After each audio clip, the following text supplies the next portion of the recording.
Wow! Big na, grabe. Grabe na, ang laki na. Hinarbisan ko pa to. Oh. Grabe na, ang laki ng mga pichay ko. Ito, oh. May bago din naman akong punlat. Yan. Ito yung sibuyas dahunan. Onion rings. Then, look at, ready to harvest. Oh. Wow. Oh, the kangkong, unhealthy lang, no? Walang alaga masyado. But, pichay, nakaka-proud for harvest na, ready to harvest. Oh, for harvest. Ito, bago pa lang to, mga weeks lang to. Ito din. Ito, gumagalo. Tumataba na siya. So, wakas, namulaklak na naman siya. Oh, ito, pichay. Proud talaga ako. Ito. Sus, naku. Kinain ng uod. Oh. Oh, lalo na ito. Sus, malaki na sana. Oh. Big na sana. Oh. Sayang.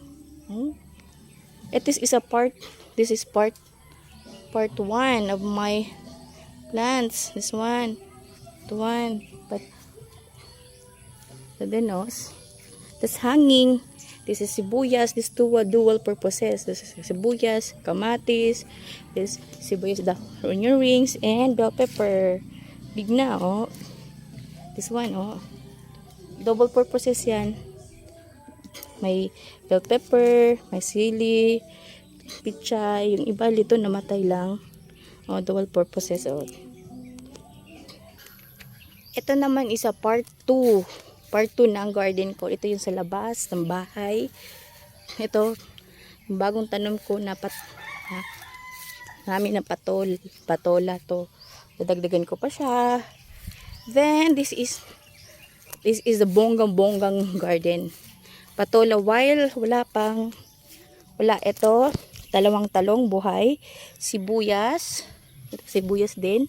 Super laki na. Sibuyas, talong. Ito, bawang to. Ito, sigarilyas, papaya, lalagay pa ito, bawang. And then, ito yung pichay ko. Agoy! Na naman po. Sasakit ulo ko. Ito yung patola to. Ito, oh. Just I'm using, ito bagong sibol. Ito bagong sibol na naman. Ito yung